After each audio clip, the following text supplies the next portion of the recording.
दोस्तों नमस्कार। क्या चीन के साथ गतिरोध के चलते हमने लद्दाख को गंवा दिया है? क्या चीन युद्ध की तैयारियां कर रहा है? और इन हरकतों के जरिए चीन साबित क्या करना चाहता है? आज की वीडियो इन्हीं मुद्दों पर।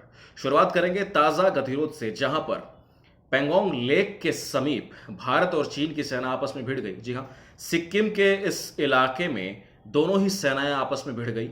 और नाकुला पास का ये इलाका था जहां पर दोनों सेना एक दूसरे से इस तरह से भिड़ी कि गोली तो नहीं चली, लेकिन ईंट पत्थर जरूर चले और दोनों ही तरफ के सैनिक काफी हद तक चोटिल भी हुए। और उसी के बाद से ही चीन ने उस इलाके में अपने हेलीकॉप्टर्स को तैनात कर दिया है। दोस्तों, सवाल सबसे बड़ा यहां पर यह उभरता है कि चीन ऐसा क्यों कर रहा है। दोस्तों, बड़ी बात है कि कोविड-19 के चलते चीन का जो एक इमेज है, चीन की जो छवि है, वो पूरी तरह से धूमिल हो चुकी है वैश्विक स्तर पर।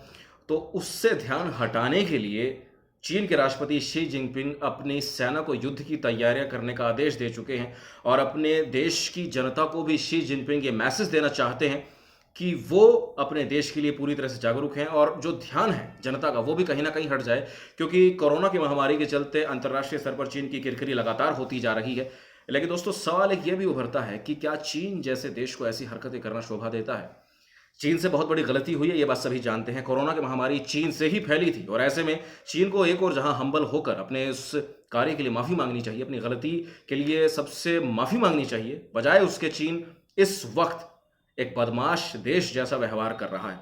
चीन इन हरकतों के जरिए यह दिखा देना चाहता है कि इस पूरे एशिया के इस इलाके में चीन की ही बादशाहत चलती है।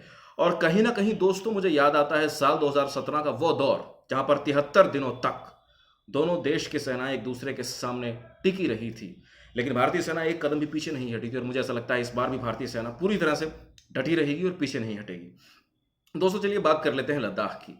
लद्दाख को हमने नहीं गंवाया है, लेकिन यह बात तो तय है कि वहां पर काफी किलोमीटर अंदर तक चीन की जो सेना है वो घुस आई है। अलग अलग इलाकों में चीन की सेनाएं तैनात है, जिसकी संख्या करीब 5,000 के आसपास बताई जा रही है। और दोस्तों, ये चीन की विस्तारवादी नीति है कि चीन कहीं ना कहीं अपनी सरहदों का विस्तार करना चाहता है। और चूंकि चीन भारत का पड़ोसी देश है और ऐसे में भारत को भी लगातार चौकन्ने जरूर रहना होगा।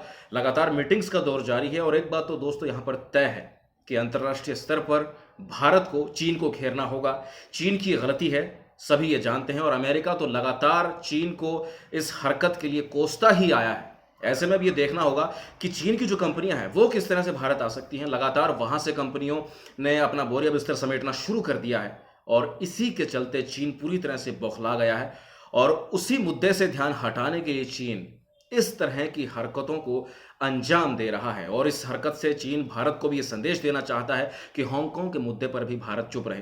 दोस्तों, इस वीडियो पर पहले भी मैंने एक वीडियो बनाई थी जिसमें मैंने साफ तौर पर कहा था कि चीन भले ही तैयारियां कर रहा हो, लेकिन युद्ध कतई नहीं होगा। ये बात बिल्कुल साफ है दोस्तों कि जो तीसरा विश्व युद्ध है वो यहां से शुरुआत नहीं होती दिखाई दे रही है। और इस मुद्दे को और बेहतर समझने के लिए आप उस वीडियो को जरूर देखिएगा, जिसका लिंक मैंने डिस्क्रिप्शन में दिया है।